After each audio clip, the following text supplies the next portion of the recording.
வணக்கம் நண்பர்களே, இது VDL Vlogs. கதை கேட்கலாம் வாங்க. வீர யுக நாயகன் வேல்பாரியின் கதையை கேட்க வந்த உங்க எல்லாரையும் பாரியின் பரம்பு மலைக்கு கூட்டிட்டு போறதுல எனக்கு ரொம்பவே மகிழ்ச்சி. போன எபிசோட்ல கபிலரும் திசைவேழரும் பேசிக்கிட்டே நடந்து போயிட்டு இருந்தாங்க. அப்ப திசைவேழர் கபிலரை பார்த்து சொல்றாரு, தேவாங்கு விலங்க பாண்டியர்களுக்கு தரணும். அது மூவேந்தர்களுக்கு மட்டுமல்ல, எல்லா மனிதர்களுக்கும் பயனுள்ளதா இருக்கும். நீ தான் பாரிக்கிட்ட எடுத்து சொல்லணும், அதுக்காக தான் நான் வந்தேன் அப்படின்னு சொல்றாரு. கபிலருக்கு உடம்பெல்லாம் வேத்து போயிருச்சு. என்ன பதில் சொல்றதுன்னே தெரியல. ரெண்டு பேருக்கும் இடையில நிறைய வாக்குவாதம் நடக்குது. கடைசியா கபிலர் சொல்றாரு, என்ன விலை கொடுத்தாலும் சினம் கொண்டாலும் வீழ்ந்து பணிந்தாலும் திசை மாற மாட்டான் பாரி அப்படின்னு சொல்றாரு. அது வரைக்கும் போன எபிசோட்ல பார்த்தோம். அதுக்கப்புறம் என்ன நடந்துச்சுன்னு இந்த எபிசோட்ல பார்க்கலாம். நாம கதை கேட்கறதுக்கு முன்னால நம்ம சேனலுக்கு சப்போர்ட் பண்ண அனைத்து நல்ல உள்ளங்களுக்கும் நன்றி. தொடர்ந்து சப்போர்ட் பண்ணுங்க. இனி 65வது எபிசோட்ல என்ன நடந்துச்சு அப்படின்னு பார்ப்போமா? வீர யுக நாயகன் வேல்பாரி பாகம் 65. எவ்வியூர்ல இருந்து கபிலரை அழைச்சிட்டு வந்த உதிரன் வேட்டுவன் பாறையில இருக்கிற எல்லார் கூடயும் பேசி நலம் விசாரிச்சான். திசைவேழரும் கபிலரும் தனியே பேச எழுந்து போன பொழுது நீலனும் உதிரனும் இன்னொரு திசை நோக்கி நடந்து போயிட்டு இருந்தாங்க. இரண்டு திசைகளையும் பார்த்தபடி உட்கார்ந்திருந்தாரு வேட்டூர் பழையன். கற்றறிந்த அறிஞர்கள் 2 பேரு வலப்புறம் மெதுவா நடந்து போயிட்டு இருக்கும் போது பரம்பின் இணையற்ற வீரர்கள் 2 பேரு இடப்புறமா பேசிக்கிட்டே நடந்து போயிட்டு இருந்தாங்க. உதிரன் கிட்ட நீலன் கேட்க வேண்டிய கேள்விகள் நிறைய இருந்துச்சு. எவ்வியூருக்கு கூழையன் கிட்ட இருந்து நாள் தவறாம செய்தி வந்துகிட்டு இருக்கிறதா சொல்றாங்களே அப்படின்னு தொடங்குறான். ஆமா, சேரக்குடியினர் 2 பேரும் போருக்கான வேலைகளை தீவிரப்படுத்தியிருக்காங்க. அந்த செய்திகளை கூழையன் நாள்தோறும் அனுப்பிக்கிட்டே இருக்கிறான். உதியஞ்சேரலை விட குடநாட்டினர் கிட்டதான் நாம கூடுதல் விழிப்புணர்வோட இருக்கணும் அப்படின்னு தோணுது. அவங்களோட தளபதி எஹல் மாடன் பற்றி மிக கொடுமையான கதைகள் மக்கள் கிட்ட பரவிக்கிட்டு இருக்குது.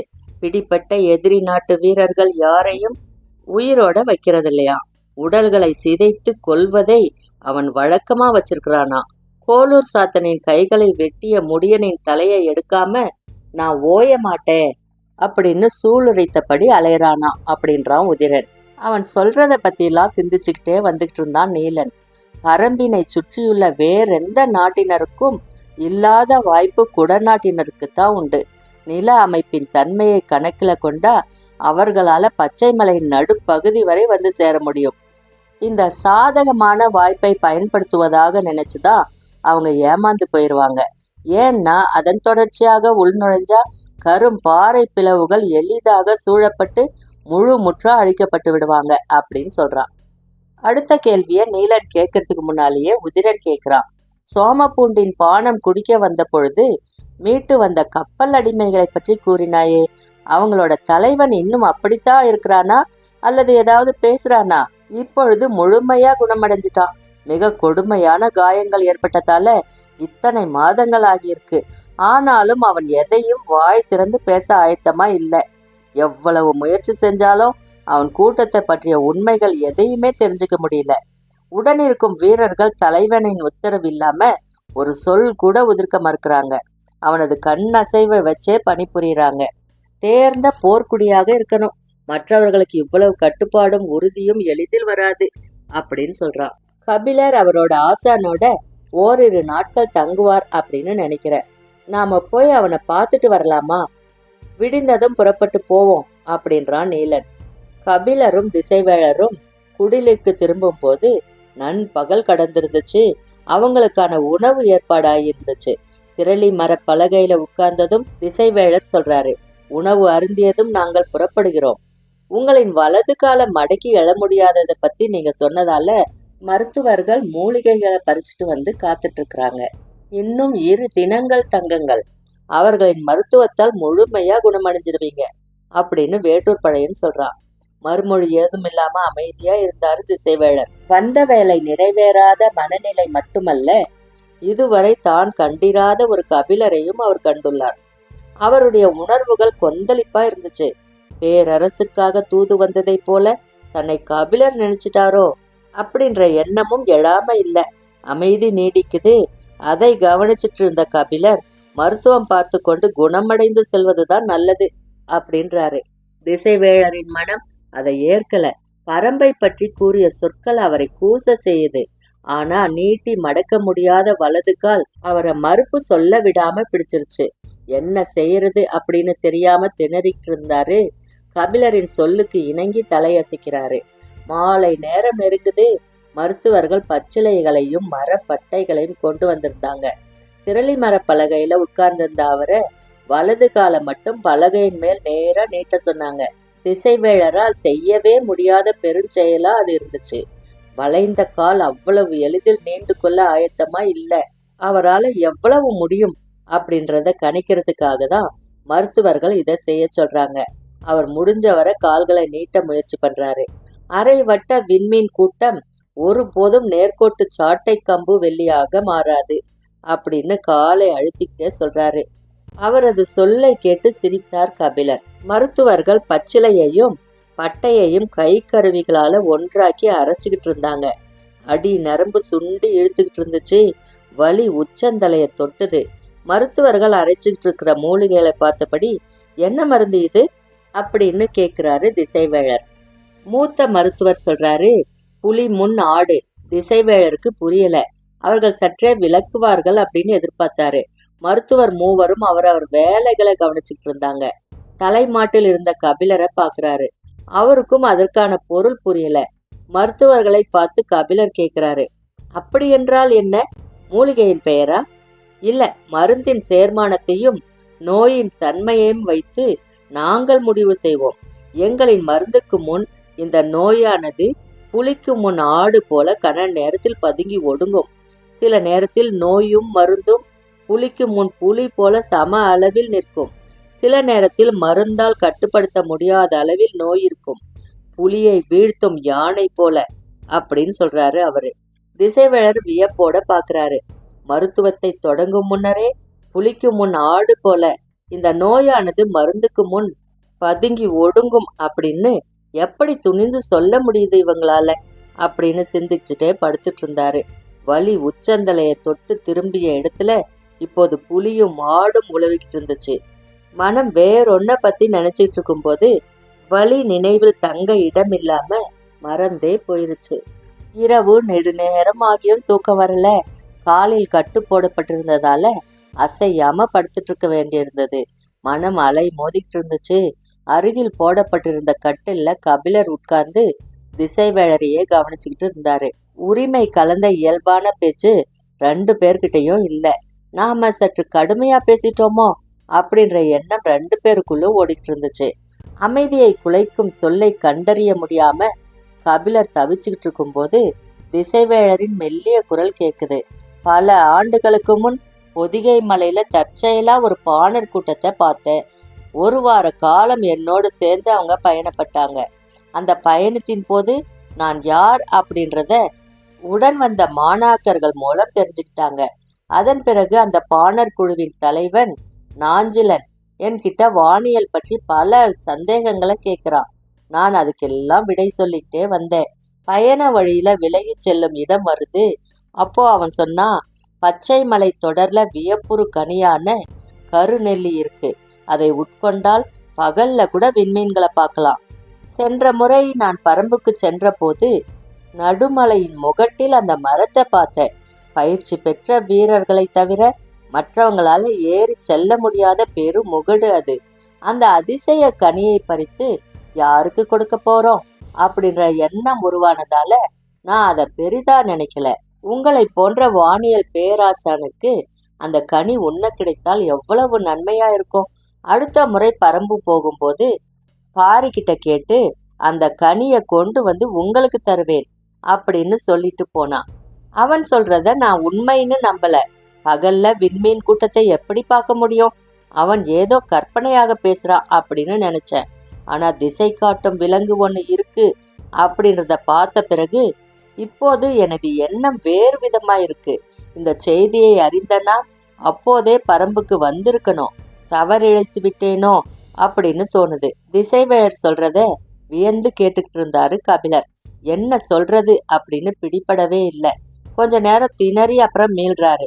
பேச்சற்று இருந்த கபிலரை பார்த்து, எதுவும் சொல்லாமல் இருக்கிறாய் அப்படின்னு கேட்கிறாரு திசைவேழர். கருநெல்லியை பற்றி பாரி என்னிடம் சொல்லியுள்ளான். அதை உட்கொண்டால் பகலிலும் விண்மீன்களை பார்க்க முடியும், அந்த ஆற்றல் அதற்கு உண்டு என குலநாகினிகள் சொல்வார்கள் என்று கூறியுள்ளான். அந்த கனியை பாரி கூட பார்த்ததில்லை. ஆனால் அதை பார்த்த ஒருவர் உங்களிடம் வந்து சொல்லியுள்ளார் அப்படின்றது எவ்வளவு சிறப்பான செய்தி, என்னால் நம்பவே முடியல அப்படின்ற வியப்புல திணறாரு கபிலர். இயற்கையை பற்றிய மனித பேரறிவு எங்குதான் சேமிக்கப்பட்டிருக்கு அப்படின்னு கபிலர் சொன்ன சொல்லின் ஆழம் காண முயன்றாரு திசைவேழர். பகலில் அல்ல, இரவில் கூட விண்மீன்களை பார்க்க முடியாத அளவுக்கு அகந்தையும் ஆணவமும் சில நேரங்களில் கண்களை மறைத்து விடுகின்றன அப்படின்னு சொல்றாரு திசைவேழர். இதுக்கு என்ன மறுமொழி சொல்றதுன்னே தெரியல. அசையும் அவரது வலது கால் பாதத்தை மெல்ல பிடித்தபடி, அசைய வேண்டாம், எல்லாம் சரியாயிடும் அப்படின்னு கபிலர் சொல்றாரு. பெரும் புலவனின் கைவிரல்கள் பாதத்திடம் பேசிய மொழி கேட்டு திசைவேழரின் கண்கள் கலங்குது. அதிகாலையில புறப்பட்ட நீலனும் உதிரனும் இரு குன்றுகள் தாண்டி அருவியின் அருகில் இருந்த மருத்துவ குடில வந்து அடைகிறாங்க. உயிருக்கு ஆபத்து விளைவிக்கும் அளவுக்கு மிக கடினமான காயங்கள் ஏற்பட்டிருந்ததால் அந்த இடம் வைத்தே மருத்துவம் பார்த்தாங்க. இப்போ அந்த வீரனின் உடல் முழுமையா குணமாயிருச்சு. நெடிய உயரமும் எல்லையற்ற வலிமையும் கொண்ட அவனது உடலை சிதைவில் இருந்து முழுமையா மீட்டிருந்தாங்க பரம்பு மருத்துவர்கள். நீலனும் உதிரனும் அந்த இடம் வந்து தலைமை மருத்துவரை கண்டு வணங்குறாங்க. எல்லா வகையிலும் அவன் குணமாகிவிட்டான் அப்படின்னு அவர் சொல்றாரு. ஆனால் பேசத்தான் மறுக்கிறான், அதுதான் ஏன்னு எனக்கு புரியல அப்படின்றாரு உடன் இருந்த இன்னொரு மருத்துவர். மற்ற வீரர்களும் தலைவனின் உத்தரவின்றி பேசுதல் முறையல்ல அப்படின்னு சொல்றாங்க அப்படின்னு இன்னொரு மருத்துவர் சொல்றாரு. அவர்களோட குலம் முழுமையாக அழிப்பட்டிருக்க வேண்டும். அவர்களும் மரணத்தை விட கொடும் வேதனையில ஆழ்ந்து மீண்டிருக்கிறாங்க. அதனால் அச்சம் அவர்களின் ஆழ் மனம் வரை பதிந்திருக்கும். எவரையும் எளிதில் நம்பிவிட முடியாத மனநிலையில் அவர்கள் இருக்கக்கூடும். பரம்பை பற்றி அவர்கள் பெரிதாக கேள்விப்பட்டிருக்க மாட்டார்கள். அதனாலதான் நம்பிக்கை கொள்ள முடியாத தயக்கமே அவங்கள பேச விடாம செய்யுது அப்படின்னு நினைக்கிறேன் அப்படின்னாரு தலைமை மருத்துவர். எல்லாத்தையும் கேட்ட 2 பேரும் புறப்பட்டு அந்த வீரனை பார்க்க போறாங்க. நாய்களை நன்கு பழக்கக்கூடியவங்களா அந்த வீரர்கள் இருந்தாங்க. வேட்டை நாய்கள் அனைத்தையும் மிக அணுக்கமா வச்சிருந்தாங்க. சுற்றிலும் இருந்த வீரர்கள் நீலனை பார்த்ததும் எழுந்து வணங்கி வழிவிட்டு நிக்கிறாங்க. அவர்கள் தலைவன் குடிலுக்குள் தனியா இருந்தான். நீலனும் உதிரனும் உள்நுழைந்து அவன் முன்னால நிக்கிறாங்க. உடல் முழுக்க வெட்டு தழும்புகள் இடைவெளி இல்லாம இருந்துச்சு. பார்த்த கணம் உதிரனுக்கு பெரும் அதிர்ச்சியை கொடுக்குது. இவ்வளவு காயங்களையும் மீறி உயிர் பிழைத்து உட்கார்ந்திருக்கிறானே அப்படின்றதே வியப்பா இருந்துச்சு. சிதைந்த உடலை மீண்டும் இறுக்கி கட்டும் உடற்பயிற்சியை தொடங்கிட்டான் அப்படின்றத நீலனால உணர முடியுது. போன முறை பார்த்ததுக்கும் இந்த முறை பார்க்கறதுக்கும் உள்ள வேறுபாட்டை அவனுடைய கண்கள் கவனிக்குது. அவனை உத்து பார்த்துக்கிட்டே இருந்த உதிரன் சொல்றான், உனது குடிலுக்கு பின்னால இருக்கும் அருவியின் இடப்புறம் சிறிது தொலைவு நடந்தால் வீரன் ஒருவனின் நடுக்கல் உண்டு. அவனது பெயர் கடுவன். கடுவனின் கதையை யாவரும் அறிவர். அதை கேட்டு தெரிந்து கொள். உனக்கு இனி தேவைப்படும் மருத்துவம் அதுதான் அப்படின்னு சொல்லிட்டு எழுந்தான் உதிரன். வந்த 2 பேரும் நீண்ட நேரம் பேசுவாங்க அப்படின்னு அவன் நினைச்சிட்டு இருந்தான். ஆனா அவங்களோ ஒற்றை சொல்லை மட்டும் சொல்லிட்டு புறப்பட்டாங்க. தொலைவில் இருவரின் உருவமும் மறையும் வரை இமைக்காம பார்த்துக்கிட்டு இருந்தான் அவன். அது ஒரு கொடும் கோடை காலம். மழையின்றி விளைச்சல் பாதித்ததால சமவெளியில் இருந்த மனிதர்களின் சேமிப்புகள் எல்லாம் தீர்ந்தன. உண்ண உணவேதும் இல்லாமல் மனிதர்கள் உணவு தேடி எங்கும் அலைஞ்சிட்டு இருந்தாங்க. எவ்வளவு கொடும் பஞ்சம் வந்தாலும் மலை மக்களை கிழங்குகள் கைவிடாது. 7 வகை கிழங்குகள் மலையில் விளைகின்றன. நீரின்றி செடி கொடிகள் எல்லாம் செத்து மடிந்தாலும் மண்ணுக்குள் கிடக்கும் இந்த கிழங்குகள் மனிதனின் உணவுக்காக என்றென்றும் காத்திருப்பவை. சித்திரவள்ளி கிழங்கும் காட்டுவள்ளி கிழங்கும் இதர கொடிகளும் மனிதர்கள் உண்ண எப்போதும் கிடைக்கக்கூடியவை. அவை கூட விளையாத கொடும் பஞ்சகாலம் என்றால் இருக்கவே இருக்கு.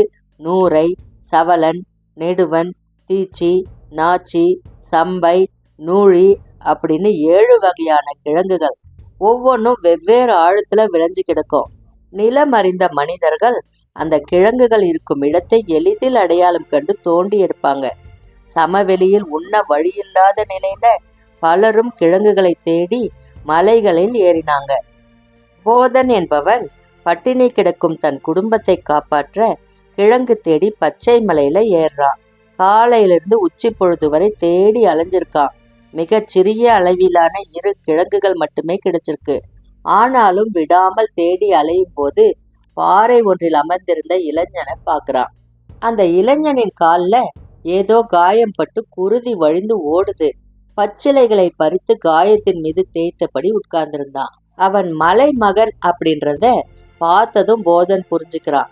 இவன் கிட்ட கேட்டா நமக்கு வழி பிறக்கும் அப்படின்னு நினைச்சு, எத்திசை போனால் கிழங்கு கிடைக்கும் அப்படின்னு கேட்கிறான்.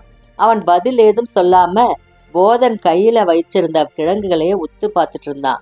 கேள்விக்கு விடை சொல்லாம கைகளில் இருக்கும் கிழங்குகளே பார்த்து கொண்டிருக்கிறாய் அப்படின்னு கேட்கிறான் போதன்.